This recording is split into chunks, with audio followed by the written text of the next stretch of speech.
Academy of Islamic Propagation. Akadib.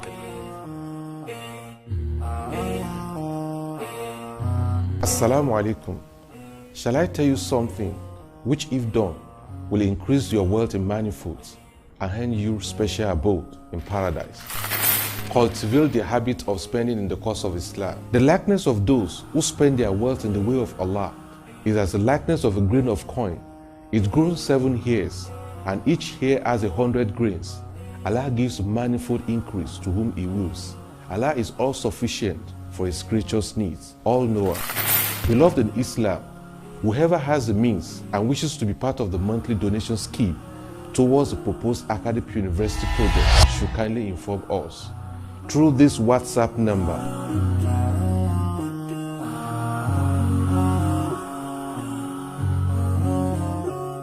Is 080-337-88439. Glory be to Allah. Over 300 pious Muslims all over the world have thus far volunteered to be part of this divine scheme. By Allah's grace, the number keeps increasing on a daily basis. Dear brothers and sisters in Islam, if you are therefore ready for this monthly Fi Sabilillah, just inform us through this WhatsApp number, or you may send us your full name and the country you are residing. Then you will be added to the university support group within 24 hours. No amount is too small. May Allah make this gesture one of the reasons why you will be admitted into paradise. Ameen. Our bank account details: Zenith Bank, Akadip Proposed University Project, 10160599297. And for those who have already been added to the groups, kindly invite your family, relatives, friends, and neighbors to join the train of the monthly donors. Those who spend their wealth in Allah's way, by night and by day, secretly and publicly, will have their reward with their Lord. Join this train of donors today and become a pillar of support to this worthy cause of Islam. Assalamu alaikum.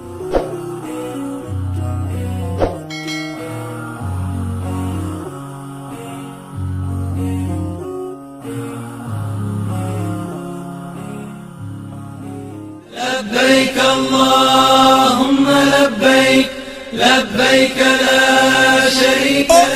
Admin Court Ventures Limited ó ti tọ́jọ́ mẹ́ta tá a ti gbòǹgbẹ rẹ̀ káàbọ̀. Bẹ́ẹ̀ sì ni kò sẹ́ni tó bá Admin Court ṣèrìn àjò àjà àti múra tó kábàámọ̀. Ẹ gbọ́ nínú àwọn ẹ̀rí máa jẹ́ mi ìṣó. Alhamdulillah wassalatu wassalamu ala rasulillah. Orúkọ tèmi ni Imam Ridwan Jamiu, the chief imam of Lekki Central Mosque. Nípa Admin Court, alhamdulillah, wọ́n gbìyànjú nípa nǹkan tí wọ́n gbé lọ́wọ́. Èmi ni Lásìsì Ìṣọ̀lá Adédèjì, pẹ́lọ́dọ̀ Ọlọ́run ọba kan ṣoṣo tó nílé ayé àti ọ̀run, tó ní òun dá ilé ayé ṣùgbọ́n àwọn èèyàn tó dára òun fi sílé ayé. Ibi tí àwọn tí ò dá wà, ibi tàbí náà làwọn tó dá wà. Àdúpẹ́ lọ́dọ̀ Ọlọ́run tó ka Admin Court tó ka kún àwọn tó dá. Innal hamda wan ni'mata laka wal mulk la sharika lak. Ọ̀rẹ́ wa tó bá fẹ́ ṣiṣẹ́ àjà àti umura láṣepẹ́ pẹ̀lú àwọn àfáà tó ní mọ́ọ̀jì nípasẹ̀ umura àti hajj. Admin Court ní kó o bá lọ. Ilé ìgbé tó súnmọ́ Rọ́ọ̀mù náà ń bẹ bìbà. Ìwé àyátà àti náàtà wọn náà pé pérépéré.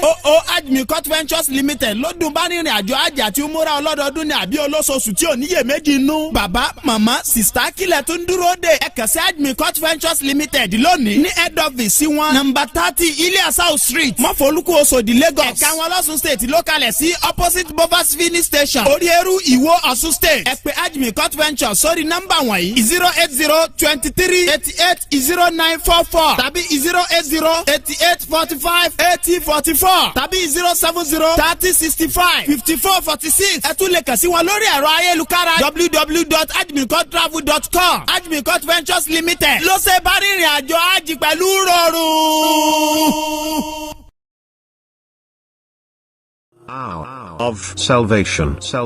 Stay tuned, stay curious, and stay connected. Àwa ni àlàfẹ́ wa, àwa ni àlàfẹ́ o. Ó ṣe wá lóore pàtàkì ju kèfèrí lọ. Allahu ṣe wá lóore pàtàkì ju kèfèrí lọ. Allah ṣe wá lóore pàtàkì òṣùbà rere o. ọpẹ́lọpẹ́ Allah. ṣé òun ló bá wa ṣe. àbá bèrè Ọlọ́run wá dá. kílẹ̀ rò pa àbá ti wí. ọpẹ́lọpẹ́ Allah. ṣé bóun ló wá wá rí àwa ò bá sọ ìsìlámù nù àbá wa. dá látẹ̀wọ́. àbá tún dó lókè ìṣòro. àbá dá látẹ̀wọ́. àwa dó lókè ìṣòro. Auzubillahi minash shaitanir rajim. Bismillahir rahmanir rahim. Alhamdulillahi rabbil alamin arrahmanir rahim. Alhamdulillahi alladhi arsala rasulahu bil huda wa dinil haqq liyudhhirahu ala dini kulli wa kafa billahi shahida. Adá ọpẹ́ fún Ọlọ́run Ọba. alhamdulilayi. Adá ọpẹ́ fún Ọlọ́run Ọba lẹ́ẹ̀kan sí. alhamdulilayi. Ṣé Ìbàdàn ni mo wà ní Àbọ̀yọ̀ state? méjèèjì. Ẹ jẹ́ agbé títóbi fún Ọlọ́run Ọba. Allah.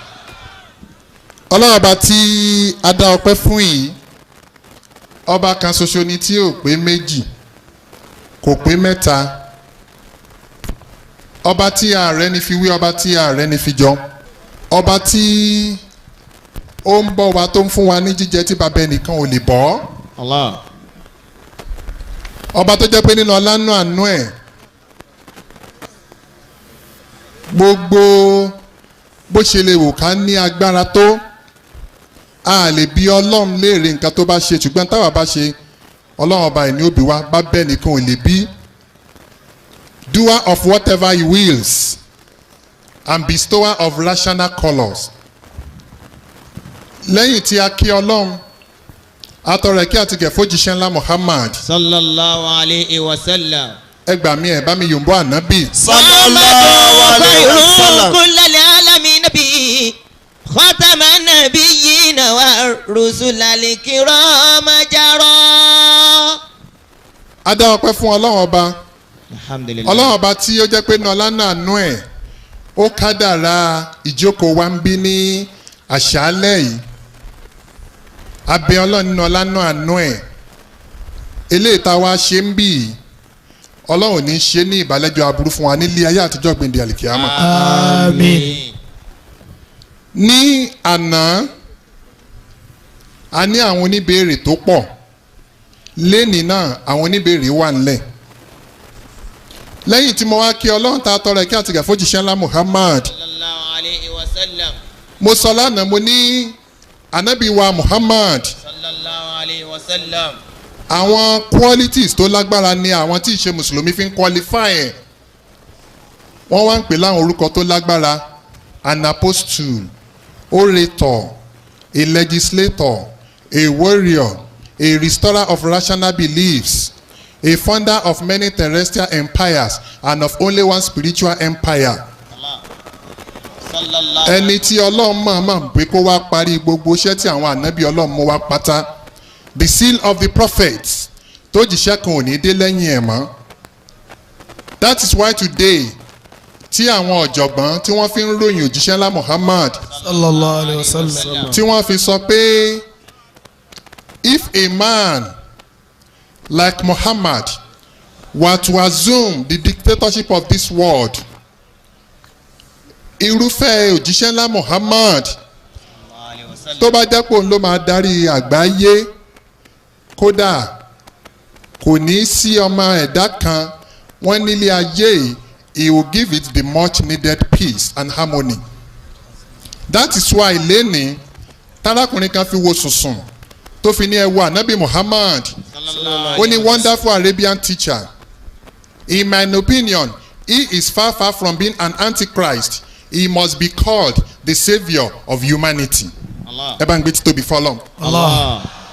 That is why a philosopher Lamartine nínú ìwé tó kọ, ó ní if greatness of purpose, smallness of means and outstanding result are the three criteria for measuring human greatness or human genius, we may well ask, is there any man greater than Muhammad?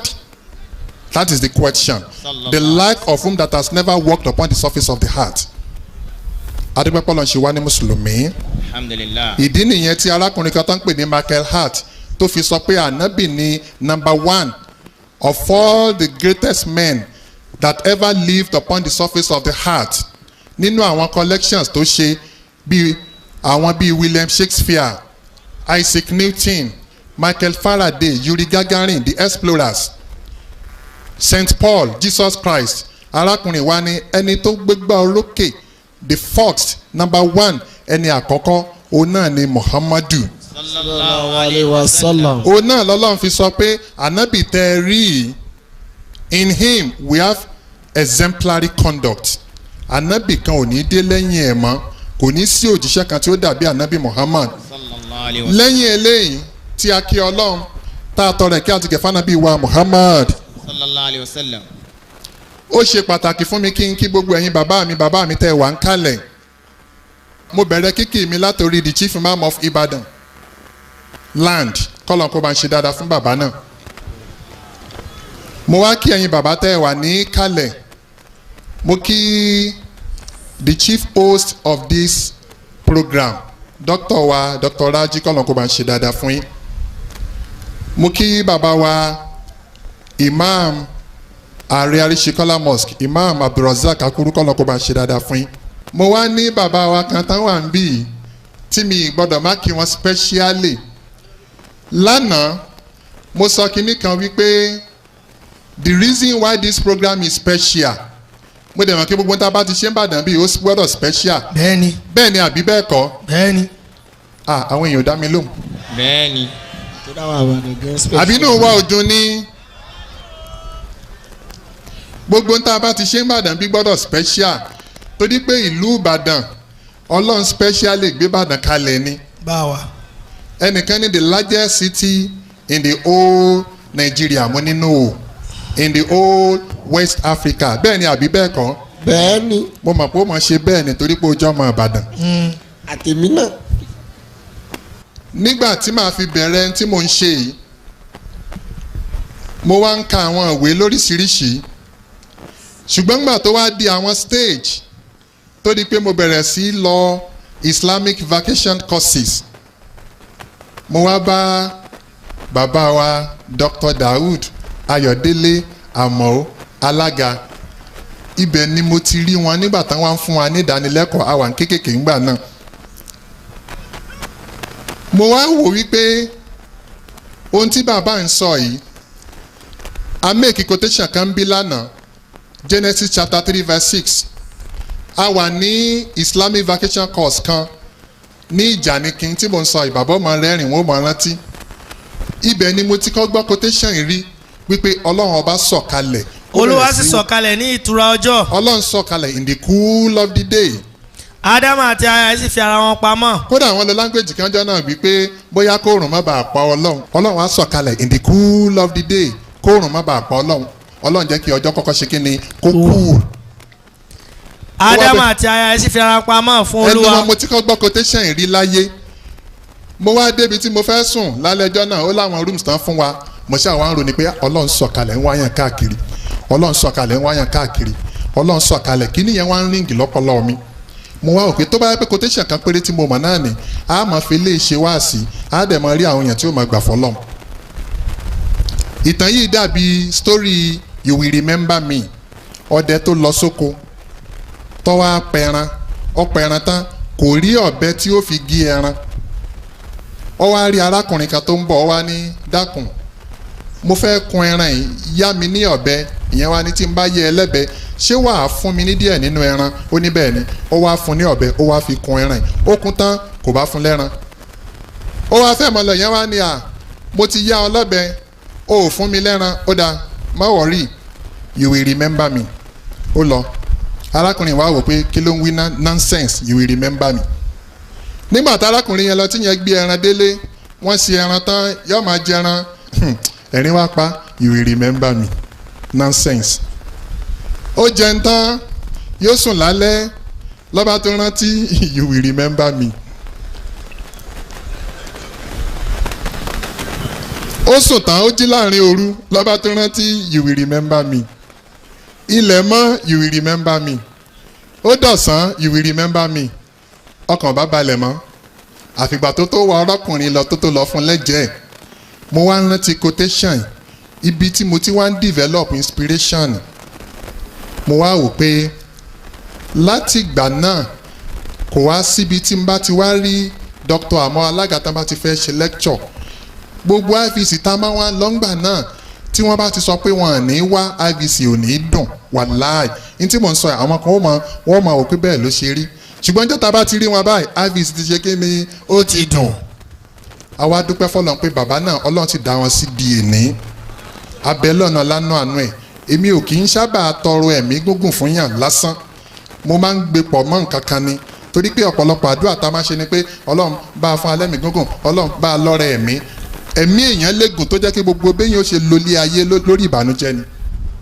ṣùgbọ́n a máa ń dayan rí pé kọ́lọ́n kó bá a lọ́rẹ̀ ẹ̀mí látàrí dáadáa Ọlọ́run bá wa lọ́rẹ̀ ẹ̀mí wọn látàrí dáadáa ẹ ṣàmì. àmín.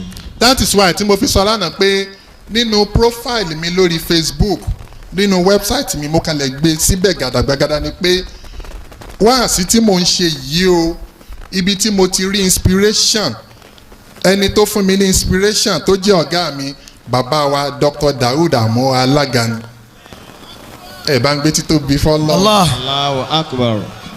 gbogbo ẹni tó bá fi nǹkan burúkú lọ́lẹ̀ láyé pátá nígbà tó mẹ̀dé ènìyàn bá ti ń ṣe yóò máa gba ládàá burú ẹ wá wòye ládàá tí wọ́n máa gbà Ọlọ́run wá ní kí wọ́n bá ìgbà mu Ọlọ́run bá tó ṣe wọ́n báyìí mo tún rí wọ́n sìn wọ́n tó wá ń yọ̀ǹgì sí wọ́n tún ń yọ̀ǹgì sí abẹ́ lọ́nà lánàá àánú ẹ̀ ní máa padà sí ibú ẹ̀ ní máa padà sí ìgbà nígbà tí èmi ń ṣe 15 years anniversary níbi 4 years ago mo wá wò pé àwọn bàbá yìí wọ́n ti bẹ̀rẹ̀ more than 30 years kò dẹ̀ sún wọ́n ṣe Allahu Akbar abẹ́lọ́n nínú ọlánà àánú ẹ̀ irú wọn Ọlọ́run wà jẹ́ kí wọ́n pọ̀ láyé àmín. ẹ bá mi ṣàmì àmín. lánàá wọn sí àrà lẹ́nìí Ọlọ́run wá kádàrà pé wọ́n tún wá jókòó tí wà ń bì abẹ́lọ́n ọlánà àánú ẹ̀ èyí tá a wá ṣe ń bì Ọlọ́run ní ṣe ní ìbàdílẹ́jọ́ aburú fún wa níjọ́ gbèdé alikiyama la hawla wala quwwata illa billah. now inú mi dùn pé a ní àwọn Christian tán béèrè question lánàá a dẹ̀ ní wọ́n ń bí náà tí wọ́n láwọn ti jókòó tó fẹ́ béèrè question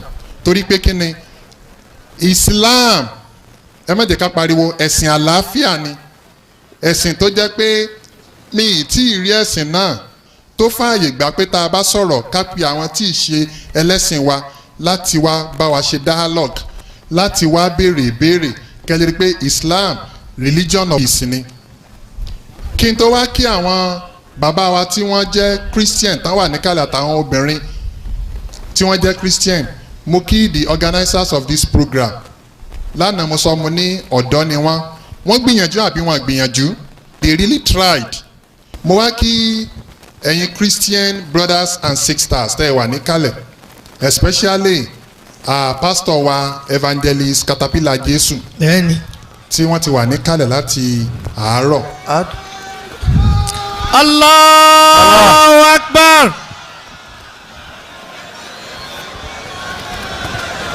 ó bùdó síbí lónìí.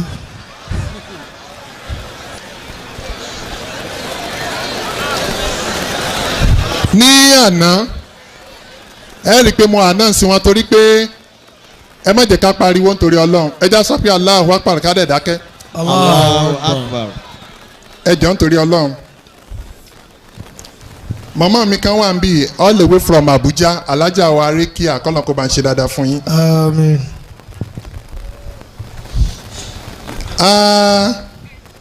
mo ráwọn èèyàn láti Abuja mo rí bàbá wa Kọmọrídìn láti Abuja Abuja jìnnà sí bí Ifá mo sì rí bàbá wa Tájù Alimi. àwọn èèyàn rẹ́rìn nígbà tí evangelist wa tí wọ́n dìde tí wọ́n sọ pé kí àwọn èèyàn bá wọn gbé Ọlọ́run tóbi àbí bẹ́ẹ̀ kọ́ ni àbí mo parọ́ ni evangelist tó àdúrà tí mo ń ṣe fún yín lọ́kàn yọ́gbà lórí yín ẹ sàmí. àmín. ẹ̀yin èèyàn bá mi sàmí. àmín. mo ń ṣe àdúrà kan lọ́kàn ní ti dáadáa bí mo ṣe ń rò fúnra mi Ọlọ́run jẹ́ kó rí bẹ́ẹ̀ fún wọn. àmín. ẹ sàmí. àmín. ní tí mo wá ń rò sí wọn lọ́kàn Ọlọ́run jẹ́ kó rí bẹ́ẹ̀ fẹ́mi náà ẹ sàmí. àmín. la hawla wala quwwata illa billah.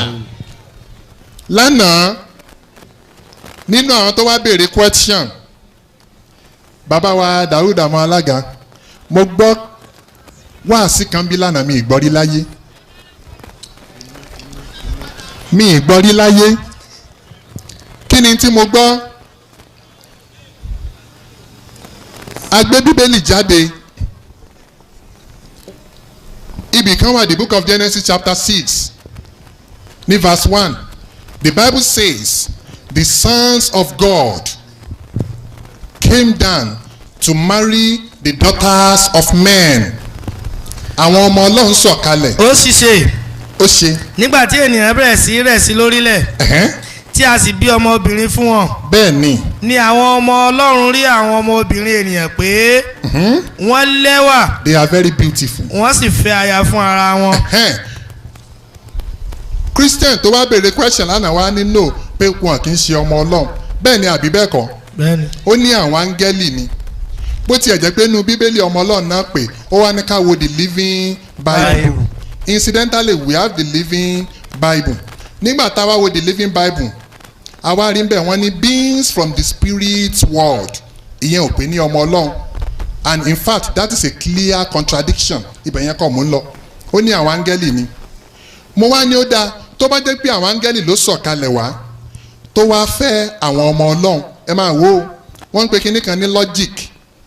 I want to be sure mo fẹ́ wò béèyàn ṣe lè illogicalize what is illogical or béèyàn ṣe lè academicalize what is wrong. Ó ní àwọn áńgẹ́lì wá fẹ́ ọmọ ènìyàn àwọn obìnrin irú àwọn ìyá wa yìí áńgẹ́lì wá fẹ́ wọn. Àkọ́kọ́ náà áńgẹ́lì ò lè níyàwó áńgẹ́lì ò lè fẹ́ obìnrin báńgẹ́lì bá tiẹ̀ máa wá níyàwó yóò jẹ́ àwọn áńgẹ́lì ẹgbẹ́ kò ní jẹ́ ọmọ ẹ̀dẹ́ ènìyàn ń bì. Mo wá ní sọ́mọ̀ pé àwọn áńgẹ́lì a lè rí wọn ọmọ ẹ̀dẹ́ ènìyàn a lè rí wọn ó ní áńgẹ́lì ló fẹ́ wọn. Báńgẹ́lì bá wá fẹ́ wọn mo wá béèrè question ọmọ tí wọ́n bá bí áńgẹ́lì ní ọjọ́ ni àbẹ́yàn. That is a good question. Bí mo ṣe béèrè ní o kí ni tí brother wọ́n sọ ó ní àáfà nígbà tí áńgẹ́lì fẹ́ àwọn ọmọ èèyàn bí mo ń lọ ni nígbà táwọn ọmọ ènìyàn wà bímọ wọ́n wá bí evil spirit. Inna lillahi wa inna ilaihi raji'un. Áńgẹ́lì ẹ̀yin bàbá mi ẹ̀yin ìyá mi áńgẹ́lì Ọlọ́run mímọ́ la mọ̀ sí ni àbí òkùnkùn? Mímọ́ ni áńgẹ́lì mímọ́ ni kódà Yorùbá máa sọ á ní Ọlọ́run ló fi ẹ́ ṣe áńgẹ́lì mi. Bẹ́ẹ̀ ni àbí bẹ́ẹ̀ kọ́ nígbà tí áńgẹ́lì bá wá bọ́ mi èèyàn sùn tí wọ́n wà bímọ wọ́n wá bí evil spirit. Kí ló ń pè ní evil spirit? Ẹ̀mí òkùnkùn ẹ̀mí èṣù. Èmi ò gbọ́ rí o Ìbàdàn mo tún ti kọ́kọ́ gbọ́ mo ní eléyìí tún lékúnnú táwọn fi ṣe wá sí pé ńgbà tá a dé Ìbàdàn wọ́n ní àwọn áńgẹ́lì wọ́n ń fi àwọn obìnrin ń bàdàn wọ́n wá ń bí evil spirit. Ṣé bẹ́ẹ̀ ni? Kì í ṣe bẹ́ẹ̀ ó dáa kì í ṣe Ìbàdàn ní Ọ̀yọ́ state ṣé bẹ́ẹ̀ ni? Bẹ́ẹ̀ ló ṣe rí. Báńgẹ́lì bá ń fi àwọn ọmọ ẹ̀dẹ́ ènìyàn Ọlọ́run mọ evil spirit tí ó wà lórílẹ̀ ayé. Àwọn ọ̀rọ̀ téyìn ó máa gbọ́ nì béyìn ò bá ti sí lójú ọ̀nà. Ẹlẹ́ẹ̀kejì tó wá parí ẹ̀ tí mo wá ń rẹ́rìn bíi story remember me mò ń sùn lénìí mo dẹ̀ rántí pé áńgẹ́lì ó ń bá àwọn ọmọbìnrin sùn wọ́n wá ń bí evil spirit mo dẹ̀ rẹ́rìn bọ̀ látọjú oorun. Béèyàn bá ń dárìn lásán tó bá rántí wọ́n mọ̀ pé ṣé kìí ṣe pé nǹkan kan eléyìí nǹkan kan ti fẹ́ sí lára o. Àwọn ọ̀rọ̀ téyìn ó máa gbọ́ tí ó máa pààyàn lẹ́rìn. Èkejì tí mo wá gbọ́ mo wá béèrè mo ní ó dáa báwo lọ́lọ́run ṣe rí Christian tó wà ń bí sọ pé Ọlọ́run dá yẹn ní àwòrán rẹ̀ fine ọkùnrin èèyàn ni obìnrin èèyàn ni bọ́lá bá wá dáyàn ní àwòrán rẹ̀ àwòrán tọkùnrin ni àbí tóbi onítọkùnrin mo ní ọ̀dà ojú mélòó lọ́lọ́run ní ó ní méjì etí ńkọ́ ó ní méjì ẹsẹ̀ ńkọ́ ó ní méjì mo ní very good Ọlọ́run náà ó ní nǹkan ọmọkùnrin ó ló ní. láti máa fi fáyà. Oh serious. Ẹ̀rín kan pa mí ni mo ní Ọlọ́run náà máa ní fúrọ̀ ó ló ní kí ni a máa fi ṣe ó ní mi ìmọ̀ yẹn náà bọ̀ ó ní fúrọ̀ kí ni ẹ̀kọ́ láàyè wáyé náà yìí láyé rọ. wọ́n fẹ́ẹ̀ tó watermelon. Oh serious Abdulhakeem ọ gbọ́dọ̀ má lẹ́nu Ìbàdàn ni ẹ́. Ẹ wo nǹkan eléyìí ló jẹ́ ká mọ̀ pé concept of God tó dúró déédéé tó jinná ọ̀dọ̀ àwa mùsùlùmí ló wà. That is why tá a fi sọ wípé a dá ọpẹ́ fọlọ́npọ́lọ́ ṣe wá ní mùsùlùmí. Alhamdulillah. àdánwò tí ó dé bá wa tá a fi ní ṣe islam ọlọ́run níjẹ́ kó tọ́ sẹ́ni kọ̀ọ̀kan wa. àmín. lánàá a ní àwọn èèyàn bíi tí wọ́n di mùsùlùmí wọ́n darapọ̀ mọ́ ẹ̀sìn islam látara wípé wọ́n rí òdodo but our primary assignment kọ́ ni pé káwọn èèyàn wá gba islam no primary assignment wa kọ́ nìyẹn ìta wà ń bí fún ni pé ká wá sọ fáwọn mùsùlùmí pé ojú ọ̀nà lẹ wà ká wá establish wípé ojú ọ̀nà lẹ wà kí ni ó fẹ́ kàn wá pẹ̀lú bíbélì tí ìbá ṣe pé gbogbo ẹ̀ dàrú ẹ dẹ̀ wá wò gbogbo táwa ń sọ yìí ẹ wo àwọn bàbá tó ti ń sọ ẹ wo àwọn bàbá wa Professor Bunyamin Alálàyé Sheikh Hamadidat of South Africa àwọn bàbá wa bàbá Bọ́lájí Sálàmù akéwúkéwé gbogbo táwa ń sọ yìí kó mọ kún tí gbogbo àwọn bàbá wa Dáúdà Àmọ́ Alága ti ń sọ ni kó mọ kún tí àwọn èèyàn àwọn ẹni ìṣáájú ti ń sọ ni gbogbo time point sí náà ni pé Islam is the only way to salvation wàláì kò yàtọ̀ bí bàbá wa Alága bá bẹ̀rẹ̀ sí sọ̀rọ̀ nsìn gbogbo tí mo sọ lánàá pátá kò ní yàtọ̀ sí nǹkan tí wọ́n máa bá wa sọ because of what ọ̀kan náà ni Islam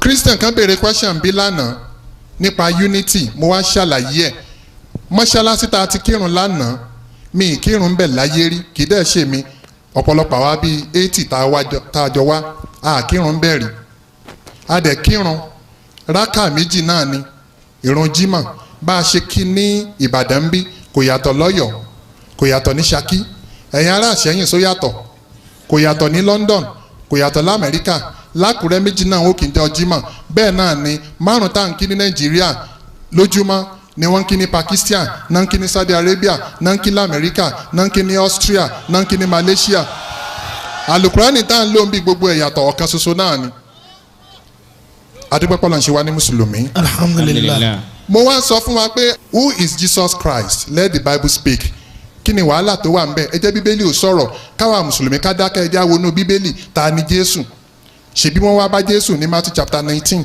verse 16. ẹnìkan tọ̀ Jésù Kristi wá. wọ́n ní ẹnìkan tọ̀ Jésù Kristi wá. ó sì wí fún wípé. ó wá bí léèrè wípé. olùkọ́ni rere. good master. ohun rere kí ni èmi yóò ṣe. láti jogún ìyà ìnípẹ̀kun. kí ni màá ṣe tí màá fi wà l'Áljannà. Jésù wí fún wípé. Jésù wá ń dá lóhùn wípé. èé ṣe tí ìwọ fi ń pè mí ní ẹni rere. can you see ẹ gbọ́ ọ̀rọ̀ èé ṣe tó fi ń pè mí ní ẹni rere. ẹni rere kan kò sí. Allahu Akbar. bí kò ṣe ẹnìkan. Allahu Akbar. èyí ni Ọlọ́run. Allah. Jésù ní ẹni rere kan ò sí níbì kan o àfi ẹnìkan ó mì pé Jésù gan agree pé òun kì í ṣe ẹni rere Ọlọ́run nìkan lẹni rere ṣé yẹn ká lè wo sùsùkú ní èmi tẹ́ rí àwọn ẹni rere gan apọ̀ ní ìlú Ìbàdàn a máa bẹ lọ́ni pé kọ́lọ́ ọba kọ́mọ́sà ṣe wá lẹ́ni rere Jésù ló sọ̀rọ̀ yẹn o and that is why tó fi jẹ́ pé bí Bíbélì bá ń sọ̀rọ̀ ẹ mọ̀ wípé gbogbo ntẹ́ ẹ bá rí nínú Bíbélì tí wọ́n bá sọ tán bá fi gbé Jésù ga kì í ṣe Jésù ló sọ ibì kan wà ní Corinthian tán ní Jésù ló dá sánmà ló dálẹ̀ ló dá gbogbo nǹkan ṣé bẹ́ẹ̀ ni it is wrong ní tirẹ̀ mo sọ lánàá fáǹfààní àwọn tí ò sí ń bì Christian tó jáde tó ń sọ fún wa pé Jésù ló dá sánmà Jésù ló dálẹ̀ mo bá bí léèrè mo níta ló wá dá ìyá Jésù ó ní Jésù ló dá ìyá rẹ̀ mo wá wò báyìí pé èmi ní nǹkan ṣe ni àbó òun ní nǹkan gbọ́dọ̀ máa ṣe kò tí ì wá sọ̀rọ̀ yẹn tán tọ́ọ̀gì kan wá ń bọ̀ ìyẹn ṣẹ̀ gba nǹkan sára ní bá ń bọ̀ báyìí ló bá débi orí stage ló bá wo ẹni tó ń béèrè question ó ní àlàyé òun fún un lẹ́fọ̀ọ́ Ọlọ́run nìyẹn o orí ẹ̀ dàrú ni ẹni tó ṣẹ̀ mú gbó tán òun gan mọ̀ wípé Jesus Christ òun kọ́ ló dá sánmọ̀ òun kọ́ ló dálẹ̀ ẹni tó ń béèrè question wá wò mí ó ní àǹfà mo ti sọ kí n tó béèrè pé orí tí mo gbé wá bí ṣé máa gbé orí ìpadà báyìí mo wá wọn pé ṣebí wọn ló ń sọ̀sọ́kùsọ sọ́lọ́run Ọlọ́run mọ̀ ṣì wá lọ́nà. àmín. mo kí aláàjì mi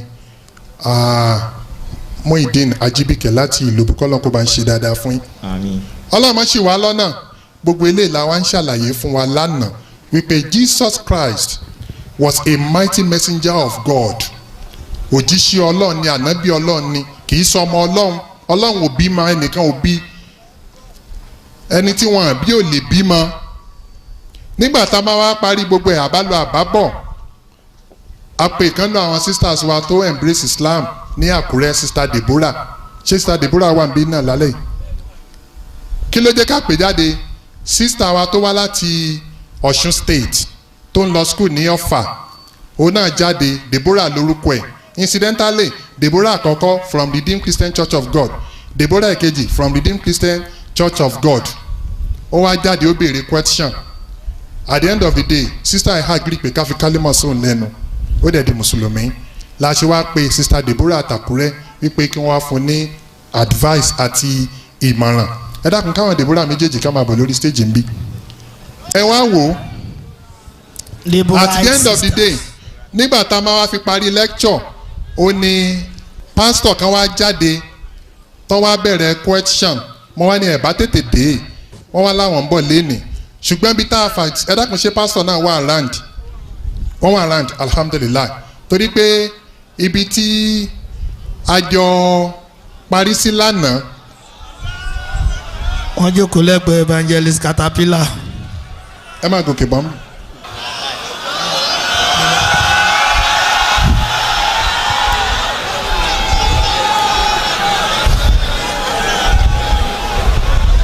Deborah 1, Deborah 2. Deborah Tani. Deborah Square. Ikmat 1, Mansura 1.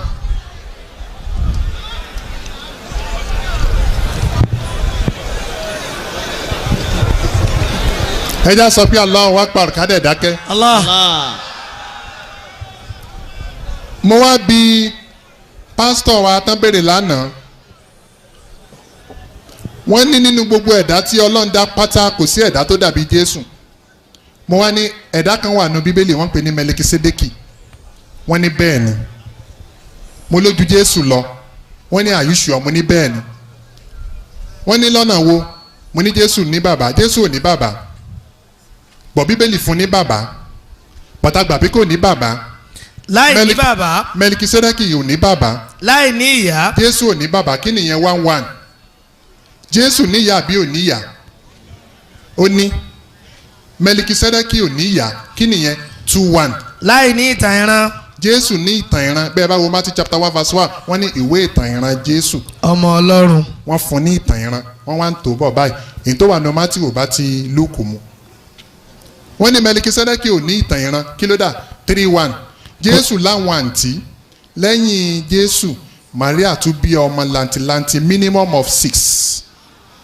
bẹ́ẹ̀ ni kò ní ìbẹ̀rẹ̀ ọjọ́. ó lè tó 11 but Bíbélì sọ pé minimum of 6 ó wà ń bẹ̀ minimum torí wọ́n ní 6 stars 6 stars can be 2, 3, 4, 5, 10, 11, 12 mo ti rẹ̀ ń tó bímọ mọ́kànlá rí minimum of 6.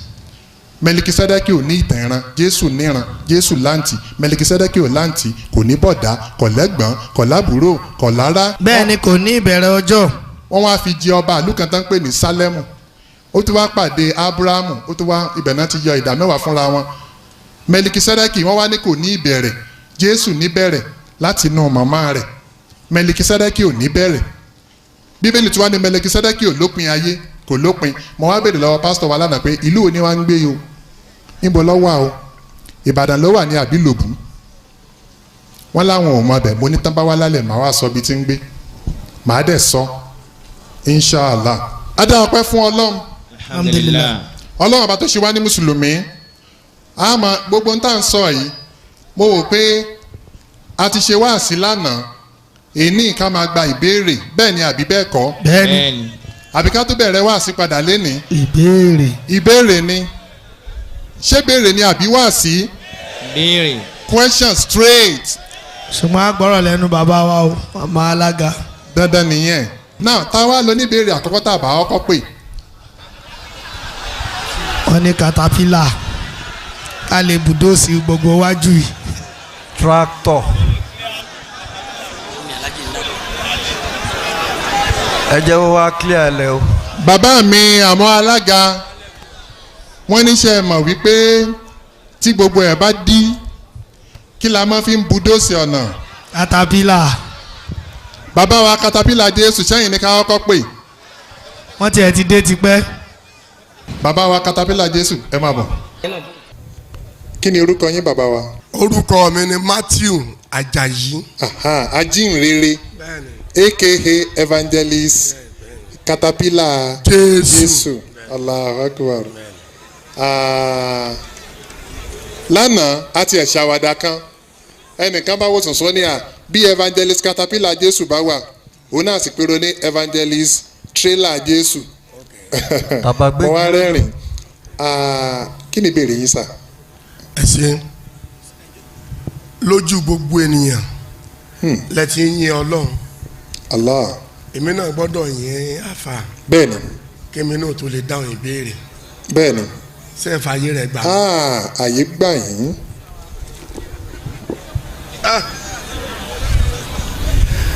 kábíyèsí Olódùmarè ò wá bá yẹ́ráyé.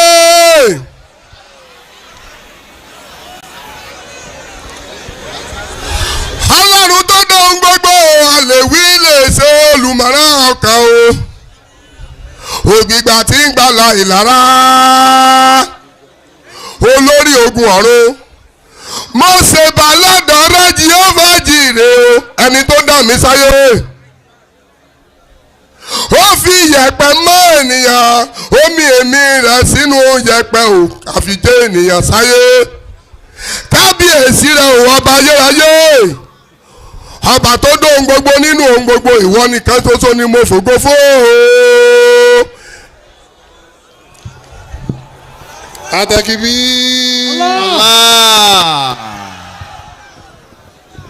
Afa. Yes sir.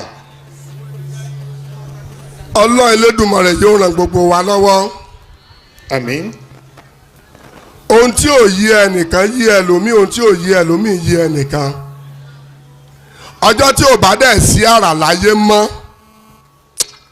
kò tiẹ̀ ní sí ojú tí ò mọ́ tí ò ní sí àrà láyé torí pé ohun tó lè yí orúkọ Ọlọ́run padà ò sí ṣùgbọ́n nínú ibi tí mo ti ń lọ mú ìbéèrè mi ìyìn tó dàbí ẹni pé ó ṣe àjòjì díẹ̀ fún gbogbo ẹ̀dá ọmọ Ádámọ̀ tó yí Ọlọ́run ni inú mi dùn lọ́pọ̀lọpọ̀ pẹ̀lú gbogbo àwọn tí mo ti ń gbọ́ lórí pẹpẹ yìí nípa ti ọ̀rọ̀ Ọlọ́run ṣùgbọ́n àfà kí ló dé láàrin kírísítẹ́nì àti mùsùlùmí tó ogun fi pọ̀ báyìí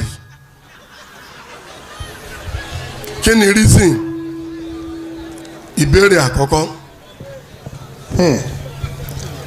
ẹ ṣeun ṣe rí ọ̀nà méjì ló pín sí. Àkọ́kọ́ ṣé òdodo ni kí n sọ fún yín ni àbí kí n máa parọ́.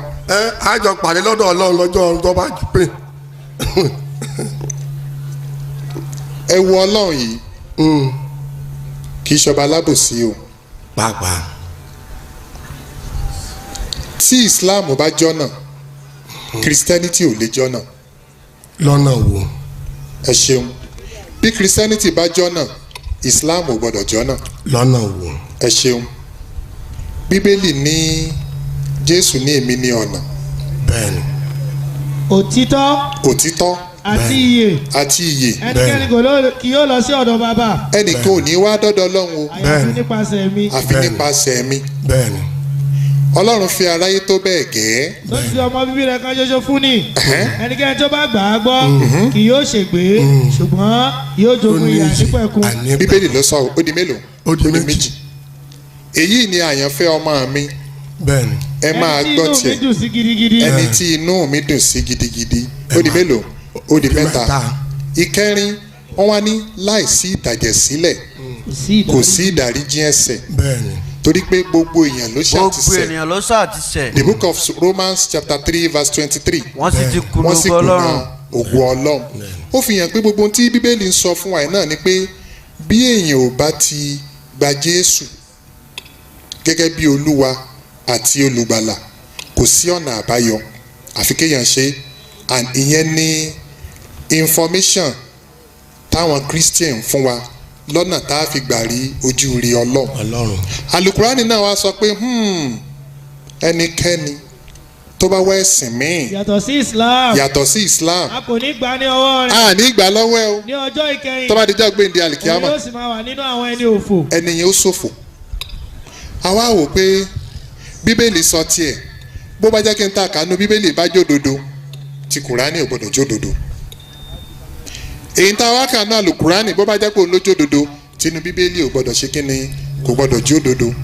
àwa wò pé ìwọ Ọlọ́run o ọ̀dà gbogbo wa sórílẹ̀ ayé christian wà mùsùlùmí wà bí christian ṣe ń jọ́sìn ó yàtọ̀ sí ti mùsùlùmí ìgbàgbọ́ christian ó yàtọ̀ sí ìgbàgbọ́ mùsùlùmí ìrẹ́ ọlọ́run are you the author of confusion? nítorí ọlọ́run kì í ṣe ọlọ́run in 1 Corinthians chapter 14 God says I am not an author of confusion. ṣùgbọ́n àti àlàáfíà. alukurani náà dẹ́ sọ Quran chapter 6 verse 34 ọlọ́run ní òun kì í ṣe ọba lábòsí òun ò sì ní ṣàbòsí fún gbogbo wa pátá torí pé òun ọlọ́run ṣe àbòsí léèwọ̀ wà máa lá ọ̀yọ́rẹ̀dẹ̀ zuluman lèlè alamin I will never be unjust even in the least degree mi ní ṣàbòsí ọlọ́run tí sọba lábòsí definitely àwọn ọmọ ẹ̀dẹ́ ènìyàn la ṣàbòsí definitely àwa la dẹ̀sìn rú àwa ṣe research lórí Islam a ṣe research lórí Christianity a ṣe research lórí Confucianism a ṣe research lórí Taoism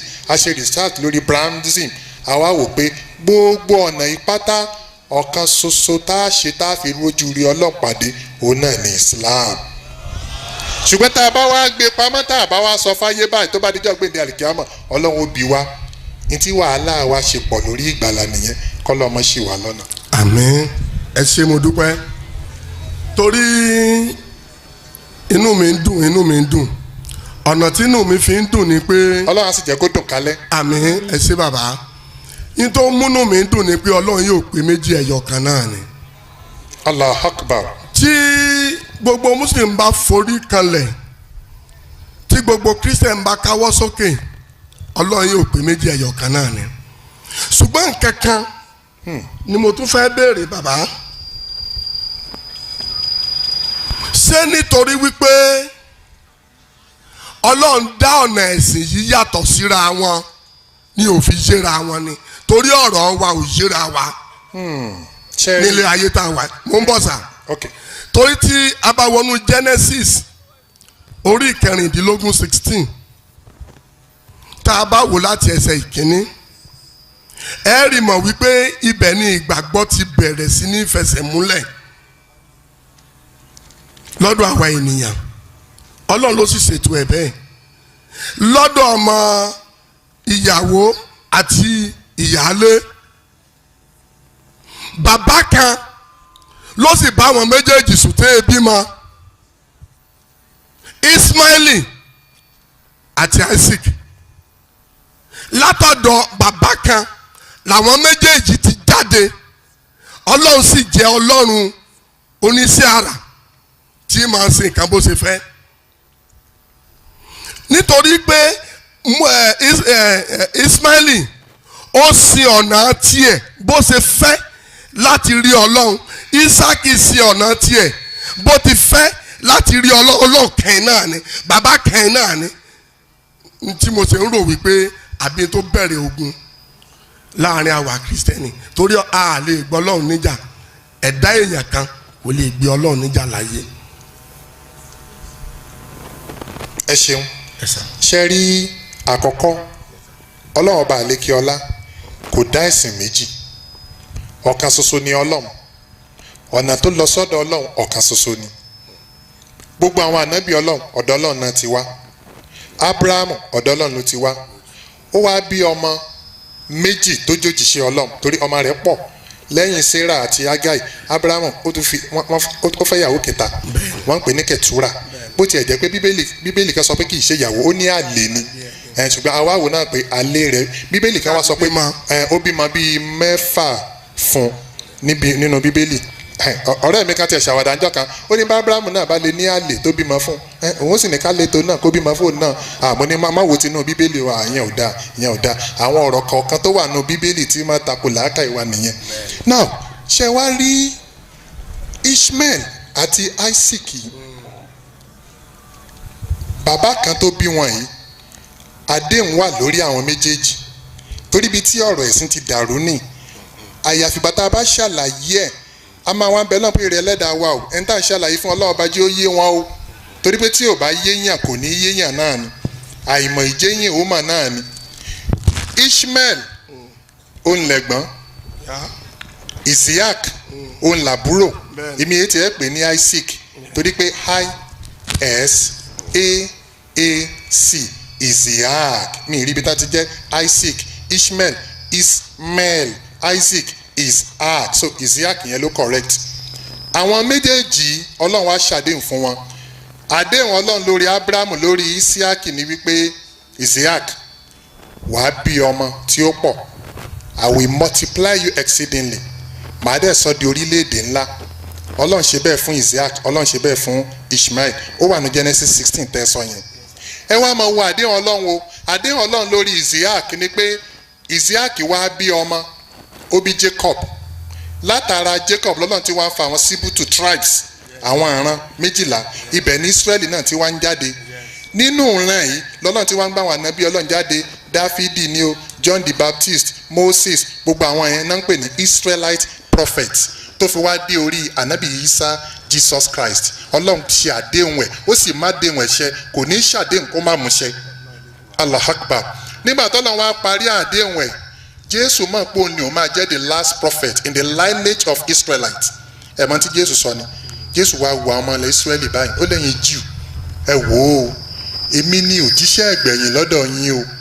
Ìdí tí mo ṣe fi máa jó òjíṣẹ́ ẹgbẹ̀yìn ni pé the kingdom of God, ìjọba Ọlọ́run. In Matthew chapter 21 verse 44, á gba ìjọba Ọlọ́run kúrò lọ́wọ́ yín o. a sì fi fún orílẹ̀-èdè tí ó máa mú èso rẹ̀ wá. á wà gbé fún orílẹ̀-èdè míì. Ọlọ́run ò ní ó bọ̀ Abdulhakeem, Ọlọ́run ò ní mú àwọn òjíṣẹ́ wá mọ́ nílẹ̀ Ísírẹ́lì, yóò sì ilé ẹ̀ pa. Á wá tòpò bọ́ sí ọ̀dọ̀ Ishmael, kọ́lọ́n lè fùfílẹ̀ àdéhùn ẹ̀ lórí ànábì Ishmael. Orí ànábì Ishmael ibẹ̀ ni ànábì wa Muhammadu ti wá jáde. Ànábì Muhammadu wá jáde. Àwọn Jew of the den, the Jews of the den, they were expecting a prophet from the lineage of Isaac, an Israelite prophet. Nítorí pé ànábì Muhammadu ò jáde ńlẹ̀ Israeli, ìdí táwọn Kírísítẹ́nì ò fi gbàgbọ́ nìyẹn. Bẹ́yìn ọ̀bà dẹ̀ ti gbà ànábì Muhammadu gbọ́, ìgbàgbọ́ rẹ̀ nú Ọlọ́run ò tí ì complete. Àfi ká gba ànábì Muhammadu gbọ́, torí pé olójáde látara prophesy Ọlọ́run lórí Ishmael. Ẹni tí ò bá wá gba ànábì Ọlọ́run gbọ́, tí ò gba Muhammadu gbọ́, n ti ń sọ ni pé àdéhùn Ọlọ́run lórí Ishmael kò ṣẹ. Torí pé àdéhùn Ọlọ́run ni pé òun I will multiply you exceedingly and I will make you a great nation. So ìdí nìyẹn tá a fi wá gbàgbọ́. Ẹ wá wo fọ́múlà kan tó máa ń pa mí lẹ́rìn.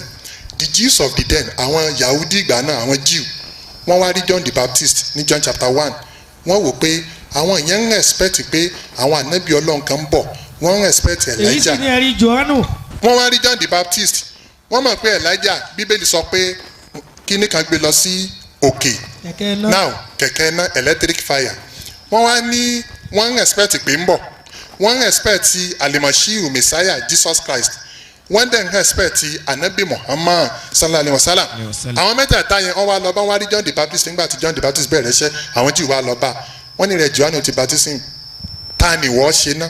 Ó sì jẹ́wọ́. Ó wí pé. Kò sì ṣẹ́. Ṣé wọ́n ni Elijah? Ó sì jẹ́wọ́ pé. Pé kí ni? Èmi kì í ṣe Kristi náà. Èmi ṣe Kristi náà. Wọ́n sì bí pé. Wọ́n sì bí pé. Ta ni wọ́n ṣe? Èlíjà ni ó bí. Ṣé rí nǹkan? Ṣé àmọ̀ pé Kristi ti yàtọ̀? Wọ́n ti béèrè. Ṣé wọ́n ni Kristi? Mi ì ṣe Kristi. Ṣé wọ́n lè Èlíjà? Kí ló wí? Ó sì wí pé. Ó sì wí pé. Bẹ́ẹ̀ kọ́. Mi ì ṣe Èlíjà. Kristi ìyẹn clear. Elijah ìyẹn clear. Ìwọ ni wòlíì náà bí. Ẹ bá ń gbé títóbi fọlọ́. Ẹ wo question. Gbogbo àwọn Christian tẹ wà níjókòó ìkọ̀sẹ́ tó máa wòlíì náà. Tí máa béèrè pé who is that prophet? Látijọ́ tí a ti ń rìn kò tí ì sí Christian tó máa wòlíì náà. Pé ta ni wòlíì náà? Christian kan ní Kristi ni ó jẹ́ mọ́ ní ó ti kọ́kọ́ béèrè lọ́wọ́ ẹ̀. Ṣé wọ́n ni Kristi? Ó ní no. Ṣé wọ́n ni Elijah? Ó ní no. Wọ́n wá ní ṣé ìwọ ni wòlíì náà? Which means pé wọ́n expect wòlíì kan, are you that prophet? Wọ́n àbí lè rè pé àbí wòlíì ni ẹ́? Ṣé wọ́n ni wòlíì náà? Ẹ̀yin Mùsùlùmí, ta ni wòlíì náà? Mi ò gbọ́. Sallallahu alayhi wa sallam. Òdodo ọ̀rọ̀ ló yẹ ká sọ ń bì torí pé ẹ̀mí wa tí mi lọ sókè tí mi lọ sàlẹ̀ yóò mi lòkè ìjọ kan kò ní dé sàlẹ̀ mọ́. And that will be the end of us. Gbogbo eléyìí tá à ń ṣe yìí alẹ́ rẹ̀ tí ó kù ń bì lọ́la lọ́túnla níjọ́ mẹ́rin. That is the reality. Tá a bá ń parọ́ pé igbó ọdún kan ni à ń dì sí ìfara wa. Ọlọ́run ọba ń kájọ́. Ẹni tó pé 60, 70, 80 years tó lòun ti jọmọ 40 years lọ kọ́ máa tanra rẹ̀ jẹ́. Bàbá mi ọmọ wo kíláàsì báyìí pé àgbà ti ń dé ẹ̀rù ọmọ bà á. Kí ni ń bà wá lẹ́rù kì í ṣe kú inú sàárè tá à ń lọ ni ibi tá à ń lọ ni so ẹni tí ò bá ti gba ànábì gbọ́ ẹni yẹn ò tí ì complete ànábì Muhammad òun ni wọ́n ń béèrè pé ṣé wọ́n ni wòlíì náà. èmi ò gbé wòlíì kan dìde. àyàfi ká wá establish ànábì yẹn fáwọn èèyàn òní mission tá a fi wá síbi. ẹ ṣe. yes sir. nígbà tí àwọn tó ń fight mi wá. yes. mo béèrè ìbéèrè lọ́wọ́ wọn kí n tó tẹ̀lé wọn. mo ní ṣé à ń lọ fa ìjàngbọ̀n jàgídíjàgẹ̀ ẹ̀sìn bíi táwọn. láyé. wọ́n ní kò sí ní tó jọ. ó ní ṣùgbọ́n tí ò bá yé ni. èèyàn máa lè béèrè. bẹ́ẹ̀ni. ká sì láyéra wa nínú bíbélì. Allahu Akbar. tàbí inú kùránì. bẹ́ẹ̀ni. mo nínú mi dùn sí. ṣe rí wípé ńgbà tẹ́yìn náà ti dé ẹ rí pé àlàáfíà la mú wa. gbogbo tó ń jẹ́ ti ọlọ́run tẹ́mi ó fi kú náà ní o máa wá díẹ̀. Allahu Akbar. Atakbir. torí kẹ́ bíbélì ní ẹ̀wọ̀n gbogbo dájú. bẹ́ẹ̀ni. ẹ sì di méjì ṣe òdìdọ́ mú. bẹ́ẹ̀ni. ẹ̀yin yóò mọ òtítọ́. bẹ́ẹ̀ni. òtítọ́ yóò sọ yín di òmìnira. yes. ṣe rí lórí ìbéèrè mi sà. bẹ́ẹ̀ni sà. ibẹ̀ mú yín lọ. ok sà. ṣùgbọ́n ìdáhùn tẹ dáhùn yẹn sà. ẹ rí mọ̀ wípé Ismail òun ni ẹ̀gbọ́n kódà Ismail ti gbọ́n. bẹ́ẹ̀ni ká tó bí Isiaq.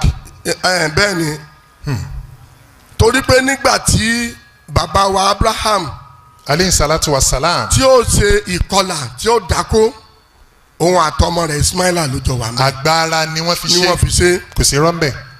now ọjọ́ orí wọn jìnnà síra wọn ṣùgbọ́n nínú bíbélì a rí mọ̀ wípé àdúrà tí Abraham gbà fún Ismail látọkàn rẹ̀ ngbèmí náà sì dáyé tèmi náà jókòó tí mo bímọ mo rí mọ̀ pé kò sí rọ́ńbẹ́ bó ṣe gbọ́dọ̀ rí nìyẹn. Atakbir. torí olùkọ́ lẹ́yìn jẹ́ àwájọ́ ọmọ ẹ̀yìn. rárá o. olùkọ́ lẹ jẹ́. ẹ̀yin evangelist caterpillar Jésù. ẹ jẹ́ kí n ṣàlàyé ẹ̀ fún yín lọ́nà muslim Ọlọ́run fún yín ní ìmọ̀ kíkún torí ẹni tó bá gbé báìbù tó bá gbé Kùránì tó bá ti túmọ̀ ẹ̀ báìbù fi wá wípé olùkọ́ ni ẹ̀sìn tiwa kò fi ààyè àìfi ọ̀wọ̀ fún ẹni iwájú lẹ̀. ẹ ṣeun bàbá wa. sẹ́yìn gbádùn mi sà. bẹ́ẹ̀ ni sà. ṣùgbọ́n gbogbo tí àwa wá ń kọ́ tá a kà tá a sì rí nínú bíbélì ló dàbí ẹni wípé ọ̀pọ̀lọpọ̀ muslim máa ń ta á kó. ó gbọ́dọ̀ nídìí. lọ́nà báyìí o. ok sir. tẹ́ bá ní Jésù lọ́mọ Ọlọ́run a máa ń ta kó abẹ́ ni. wọ́n á ní báwo ló ṣe jẹ́ bẹ́ẹ̀. ó nídìí. tó bẹ̀rẹ̀ ní òṣèlú wa béèrè bàbá pé ẹ dákun sà ǹjẹ́ ẹ gba bíbélì yìí gbọ́ abẹ́ ẹ̀ nígbàgbọ́ nú ẹ̀ fún ara yín. ṣe rí inú mi dùn pé a ti yanjú ìbéèrè àkọ́kọ́ débi kan. adúpẹ́ ọ̀dọ̀ Ọlọ́run. ṣe rí ìbéèrè ẹlẹ́ẹ̀kejì pé ǹjẹ́ a gba bíbélì gbọ́. ọ̀nà méjì mo máa ń gbà dáhùn ẹ̀ tí mo bá fẹ́ dá wàhálà lẹ̀ màá kọ́kọ́ tó wá béèrè màá ní irú bíbélì èwo mo máa ń dọ́gbọ́n fìyẹn dá wàhálà lẹ̀ ni màá ní irú bíbélì wo tí n bá ti sọ yẹn mo ti dá wàhálà lẹ̀ àdánwò mo dálẹ̀ mo sọ bọ́ǹbù lẹ̀ ẹni tó wá béèrè yẹn wà máa yí yọ máa yí báyìí màá wá wò báyìí pé mo ti fẹ́ ní lápátẹ́ńṣàn o. kò mọ ibi tó ń lọ nìyẹn. kò lè mọ̀ mo ti dádánwò lẹ̀ kí ló jẹ́ ń dádánwò lẹ̀ ni pé tí wọ́n bá ti wá ṣe mọ̀ pé tá a dá lóhùn tá a sọ pé irú bíbélì èwo yóò kọ́ wò pé ṣé bíbélì pé méjì ni tí n bá ní yẹ́s ó pé méjì ó pé mẹ́ta ó pé mẹ́rin ó pé márùn-ún àwa ní á yà lẹ́nu torí pé kò rí rí kò mọ̀ pé n táwa ń ṣe ìrìsáàjì pọ̀ torí pé ẹni tó bá ń wájọ bọ̀ ọ̀run gbọ́dọ̀ máa ṣe research. ó náà mo ṣe pin lólùkọ́. bẹ́ẹ̀ ni bíbélì ni ẹ máa wọ́n gbogbo dájú ẹ máa wọ́n gbogbo dájú bíbélì kan wà ń bì mo gbé fún bírọ́dà kan ní Èkó ó ní bíbélì ò takora wọn mo ló takora wọn àwọn ọ̀jọ̀gbọ́n nínú Christianity gan mọ̀ pé Bible takora wọn ó ní lọ́nà wo kí n ṣe àwò mo bá gbé bíbélì méjì kalẹ̀ bíbélì méjèèjì ìkan Good News Bible ìkejì náà Good News Bible mo ní ẹ bá mi ṣí the book of Baruch ń bì ó ní ìwé Baruki ó lóun ti gbọ́ lọ́ba ń ṣí bí ṣe ń ṣe lè rìn ń pa mí ni mò ń rẹ́rìn kí ló jẹ́ máa rẹ́rìn mo rí i pé kò sí inú bíbélì ńgbà wá pẹ́ ló wá ní àfa kí lẹ porúkọ kínní yẹn náà mo ní the book of Baruch ó ní ìwé Baruch lọ́ba ló ń tiri nígbà tí wọ́n wò ó di orin Solomoni mo ní ṣe orin Solomoni ó yàtọ̀ sí Baruch ó ní òkè Baruch lọ́ba tó ń wa mọ̀sán rẹ́rìn mọ̀ ń rẹ́rìn ńgbà ọ̀pẹ́ ó ní àfa ṣé ẹ̀yin ti rí inú ti yín mo ti rí ó ní jáwù mo bá fi hàn ó rí ìwé Baruch the book of Baruch mo ní ṣíńbì náà ó ní mi ì rí kí ló dé tó fi rí kí náà kọ sẹ́yìn lé bíbélì kí náà kọ sẹ́yìn lé bíbélì ó ní mi ì rí mo ní ò lè rí torí pé kò ṣe kí ni kò jọra wọn is it jọra wọn it is not jọra wọn. ẹ ṣe àdúpẹ́. ṣé wàá rí kí wọ́n á dá yín lóhùn ní tíwájú Ọlọ́run ẹ wo báìbù tẹ́ mú lọ́wọ́ yìí ọ̀rọ̀ Ọlọ́run wà ń bẹ̀ ọ̀rọ̀ Ọlọ́run ó wà ń bẹ̀ ìtẹ́fìmọ̀ pọ̀rọ̀ Ọlọ́run wà ń bẹ̀ ní o tá a bá ka Isaiah chapter 43 verse 10 to 11. ẹ̀yin ni ẹlẹ́rìí mi. bàbá wa gán rẹ́rìn gbà wọ́n rí eléyìí ẹ mọ̀ pé lè tẹ́ rí kékeré lásán ni. bó ṣe gbọ́dọ̀ rí náà nù. bẹ́ẹ̀ ni ayé ti dàrú ní ti ń da ayé rú ọ̀nà ni wọ́n ń sàn jáde ni ìkan jáde níbi oṣù bíi tó lọ ẹ mọ̀ àwọn tó kọ́ ni àwọn ọkùnrin àtọkùnrin tí ń bára wọn sùn àwọn náà produce bible wọn pè ní gay bible ayé ti dojúrú gbogbo ẹ ti dàrú. ẹ̀yin ni ẹlẹ́rìí mi. bàbá wa àwọn alága máa ń sọ̀rọ̀ kan pé ntọ́ bá dojúrú láyé tó bá dijọ́ gbèǹde àlìkíámọ̀ yóò dẹsẹ̀ rú. yóò níyànjú ni. yóò dẹsẹ̀ rú ntọ́ bá dojúrú láyé ntọ́ bá ti dojúrú láyé. àfa rẹ̀ ńlẹ̀. bàrí olóye. akówá ló didi ni lákọlákọ. ẹ lé evangelist Caterpillar Jésù lọ o. ó ti tó ẹ mọ kó wá mọ. ẹ wá kó padà o bẹ́ẹ̀mi kan ṣe ń wò ó ń dẹ́rù bà mí o ẹ wá kó padà o.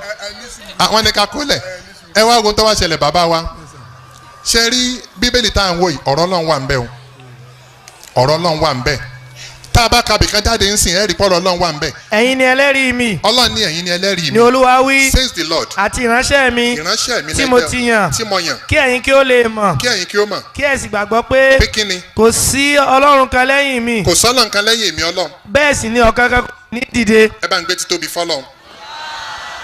èmi. Ọlọ́run ní èmi. àní èmi ni Olúwa. èmi ni Olúwa. àti lẹ́yìn mi. lẹ́yìn mi. kò sí olùgbàlà kankan mọ́. ta ló sọ̀rọ̀ láàrin yẹn. Ọlọ́run ni. bẹ́ẹ̀ bá bọ ọmọ primary school léèrè pé ta ló sọ̀rọ̀ láàrin. Ọlọ́run ni ọ̀rọ̀ Ọlọ́run ni. bẹ́ẹ̀ni. ọ̀rọ̀ Ọlọ́run pọ́nbélé. ẹlẹ́ẹ̀kejì nínú bíbélì ọ̀rọ̀ àwọn òjíṣẹ́ Ọlọ́run wà ń bẹ̀. ọ̀rọ̀ Jésù òjíṣẹ́ Ọlọ́run tẹ́ẹ̀fì màpọ̀rọ̀ Jésù ni o ní John chapter 17 verse 3. John chapter 17 verse 3. ìyà ìnípẹ̀kun ni èyí. Jésù ní ìyà ìnípẹ̀kun ni èyí. kí wọn kí ó lè mọ̀. kí wọn kí ó lè mọ̀. ìwọ nìkan ni Ọlọ́run òtítọ́. fazalikumullahu rabbukumul haq. ìwọ Ọlọ́run Allah ìwọ nìkan lọ́lọ́run òtítọ́. àti èmi Jésù. àtèmi Jésù tẹ́rí yìí o. ẹni tí ìwọ rán. ìránṣẹ́ Ọlọ́run. yes. Allahu Akbar. so eléyìí tún confam fún wa wípé ọ̀rọ̀ Jésù ó wà nínú bíbélì tó jẹ́ ànábì Ọlọ́run. yes. ṣé wá rí nínú bíbélì náà ọ̀rọ̀ mẹ́ẹ̀dẹ́ ènìyàn tí ì ṣe òjíṣẹ́ Ọlọ́run tí ì sànábì Ọlọ́run náà wà ń bẹ̀. olólùfẹ́ mi. tí ó sì máa pààyàn lẹ́rìn ọ̀kan lélẹ̀ olólùfẹ́ Abdulhakeem. wò ó. àti wò ó. ìwọ ní ẹwà. you are very beautiful. ó wù mí ní tòótọ́. you are too precious. ó fi àkàrà dídùn dá mi dúró. ó fi àkàrà dídùn ó fi dá mi dúró. ó sì fi èso ogi tù mí lẹ́nu. bẹ́ẹ̀ ni ọ̀parọ́. nítorí àìsàn fẹ́ ń ṣe mí. ẹ̀yin ará Ìbàdàn ẹ má jẹ́ àìsàn fẹ́ ọ́ pa á. ọwọ́ ọ̀tún rẹ̀ sì gbà mí mára. ó fi ọwọ́ ọ̀tún gba kì í ṣe mi o ó fi gbà á mára. ẹ̀yin obìnrin ará Ìwó-Road o. ó ní nínú bíbélì ó ní ẹ̀yin obìnrin ará Jerusalem o. ẹ má ṣe jẹ́ kí olólùfẹ́ mi sá lọ. wọn à ní jẹ́ ọ sá lọ. olólùfẹ́ mi. bíbélì ní ń ka bàbá wa olólùfẹ́ mi. ó dàbí awọ egbin. Ọlọ́run gbọ́dọ̀ máa sọrú eléyìí olólùfẹ́ mi dàbí awọ egbin. olólùfẹ́ mi ó dàbí awọ àgbọ̀nrín. ó wá dàbí awọ àgbọ̀nrín. ṣáwo. Abdulhakeem níbo lọ ń kà náà Song of Solomon. ṣáwo. ṣáwo. ìgbà òtútù ti kọjá. ó wà ní chapter 8 ìgbà òtútù kọjá. ìyàwó. ètè rẹ̀ ń kán bí afárá oyin. wàrà ń bẹ lábẹ́ àwọn rẹ̀. ọrùn rẹ̀ sín bí ilé ìsọ Dáfídì. ìdúró rẹ̀ yìí. ó dàbí igi ọ̀pẹ. sẹpẹsẹpẹ fi gan. mo ní. ìwọ wí. èmi ó gun ọ̀pẹ lọ. èmi ó sì di ẹ̀ka rẹ̀ méjèèjì mú. bàbá wa evangelist. yes sir. wọ́n ní ìdúró obìnrin dàbí igi ọ̀pẹ. ó wá ní kinní kan méjì bí ẹ̀ka méjì kíni kan méjì yẹn náà. sìkìsìkì ẹ̀ ni. mi ìgbọ́ kí lẹ pé. ọmú àyà rẹ̀. wọ́n tiẹ̀ wá sọ bẹ́ẹ̀ kí náà pè mò ń bọ̀ kí náà pè. níbẹ̀ ni ìdúró rẹ yìí ó dàbí igi ọ̀pẹ mo ní èmi ó gun ọ̀pẹ lọ èmi ó sì di ẹ̀ka rẹ̀ méjèèjì mú pẹ̀lú ó yá wí. ọmú rẹ méjèèjì. béèyàn bá wo eléyìí èyàn ó rí wípé ọlọ́run bá àlékè ọlọ́run gbọ́dọ̀ sọrú eléyìí lè máàmù tó bá kẹ́lẹ́ lórí mímbàrí orí rẹ̀ dàrú ni àbọ̀yá wèrè. méjèèjì. ẹ wá wò ó lọ́wọ́ mọ́mọ́ tí ìfìyàn sí i á wàá wò pé eléyìí kì í sọ̀rọ̀ ọlọ́run pọ́nbélé kódà ní ọ̀dọ̀ àwọn ọ̀jọ̀gbọ́n wọ́n wò pé ọ̀rọ̀ eléyìí ọ̀dà o.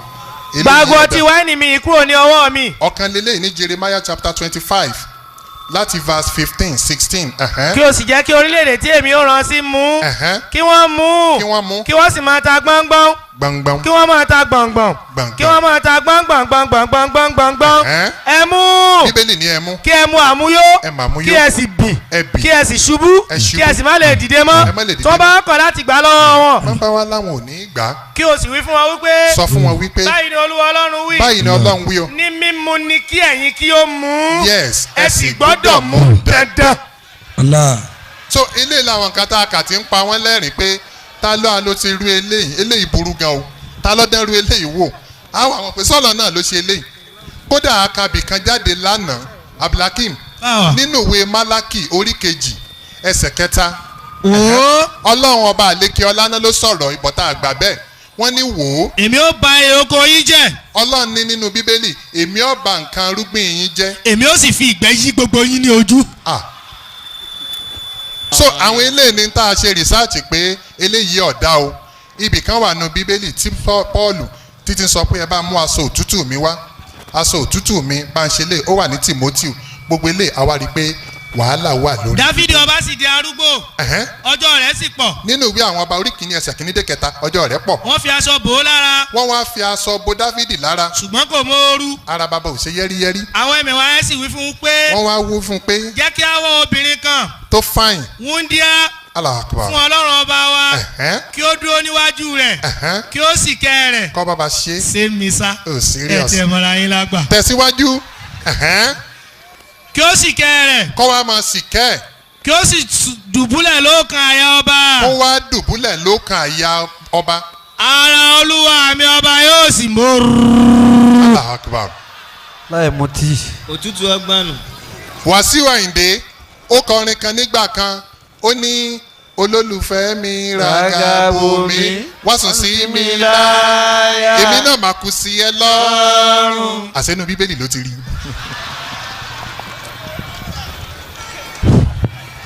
wá. ẹ ṣe. so bàbá wa gbogbo ilé ìbéyàn bá ń kà ẹ̀rín ọmọ pààyàn bó ṣe rí nìyẹn. ẹ ṣe Ọlọ́run kò ṣe wá ní gbogbo ibi tẹ́ ẹ mú wa lọ pátá. bẹ́ẹ̀ ni sà. gbogbo ẹ̀ náà ló nítumọ̀. gbogbo ẹ̀ ló nítumọ̀. àti ibi tí Ọlọ́run ti fi ìgbẹ́ yí àwọn èèyàn lójú. inú mi dùn wípé tí wọ́n bá ń pè èèyàn ní olùkọ́ a jẹ́ wípé ohun tó ti là kọjá ohun tó nímọ̀ ń pa ẹ̀ la ṣe pè ní olùkọ́.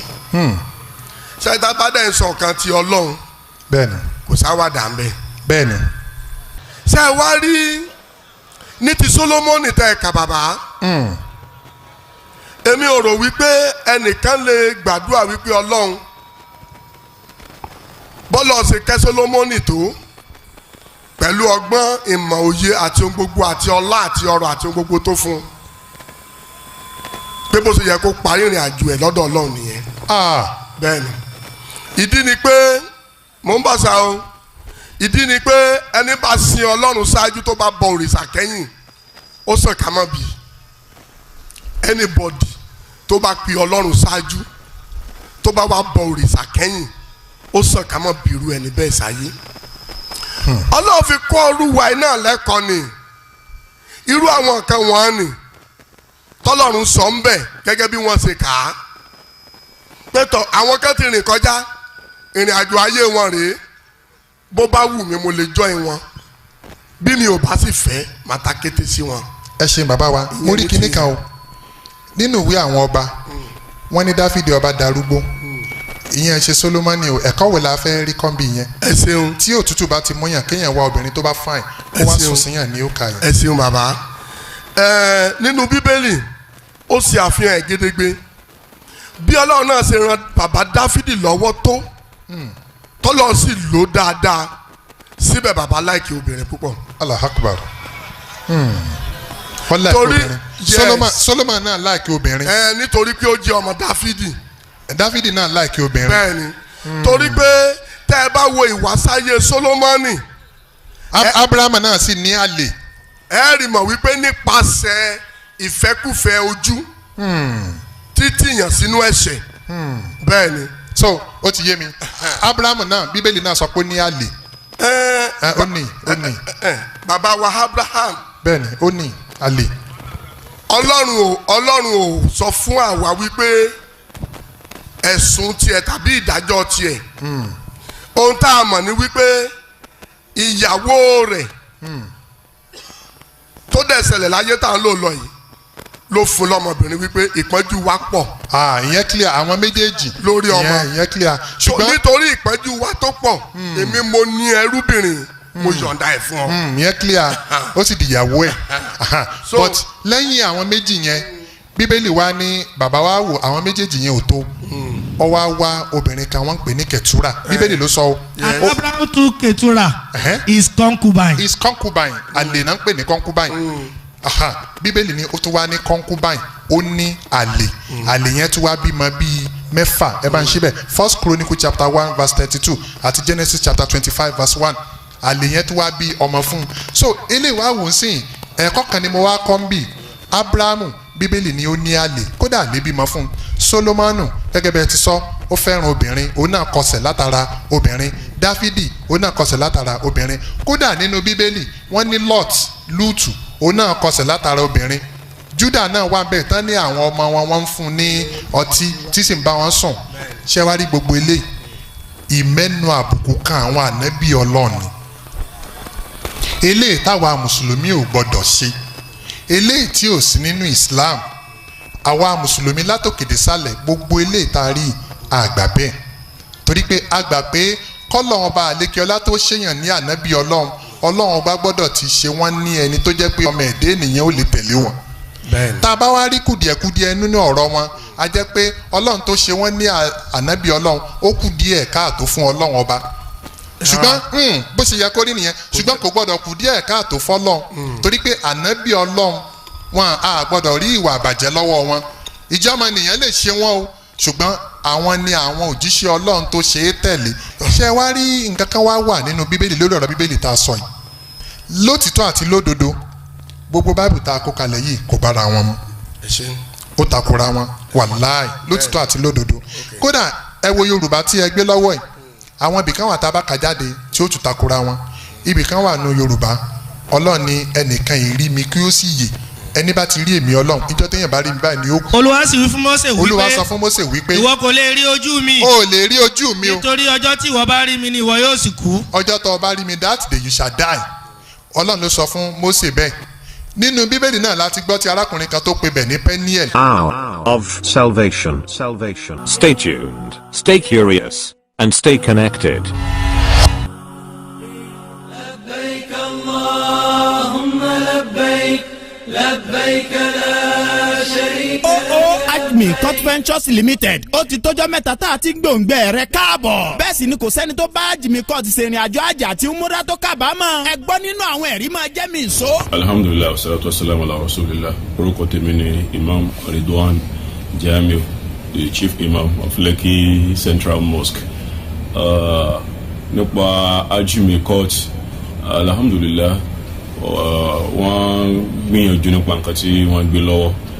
èmi ní Lásìsì Ìṣọ̀lá Adédèjì pẹ́lọ́dọ̀ Ọlọ́run ọba kan ṣoṣo tó nílé ayé àti ọ̀run tó ní òun dá ilé ayé ṣùgbọ́n àwọn èèyàn tó dára òun fi sílé ayé ibi tí àwọn tí ò dá wà ibi náà làwọn tó dá wà àdúpẹ́ lọ́dọ̀ Ọlọ́run tó ka ájìmíkọ́ tó ka kún àwọn tó dá. innal hamda wan ni'mata laka wal mulk la sharika lak. ọ̀rẹ́ wa tó bá fẹ́ ṣiṣẹ́ àjì àti umura láṣepẹ́ pẹ̀lú àwọn àfáà tó ní mọ́ọ̀jì nípasẹ̀ umura àti hajj Ajmicot ní kó o bá lọ. ilé ìgbé tó súnmọ́ Rọ́ọ̀mù náà ń bẹ bìbà ìwé àyátà àti náàtà wọn náà pé pérépéré. Ajmicot Ventures Limited ló dùn bá rìnrìn àjò àjì àti umura ọlọ́dọọdún ní àbí olóṣooṣù tí ò níyè méjì nú. bàbá màmá sista kílẹ̀ tó ń dúró dè ẹ kàn sí Ajmicot Ventures Limited lónìí ní head office sí wọn. number 30 Ilias South Street mọ́fọ́lùkù Òṣòdì Lagos. ẹ̀ka wọn lọ́sùn state ló kalẹ̀ sí opposite Bovas filling station orí ẹrú Ìwó Ọ̀ṣun state. ẹ pè Ajmicot Ventures sórí nọ́mbà wọ̀nyí 08023880944 tàbí 08088458044 tàbí 07030655446. ẹ tún lè kàn sí wọn lórí ẹ̀rọ ayélujára www.ajmicottravel.com. Ajmicot Ventures Limited ló ṣe bá rìnrìn àjò àjì pẹ̀lú rọrùn. Academy of Islamic Propagation. Acadib.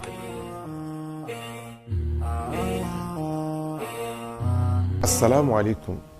Shall I tell you something which, if done, will increase your wealth in manifolds and hand you special abode in paradise?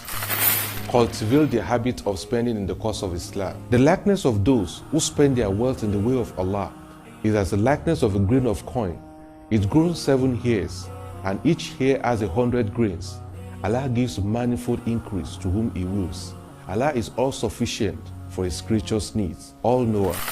Beloved in Islam, whoever has the means and wishes to be part of the monthly donation scheme towards the proposed academic university project should kindly inform us through this WhatsApp number.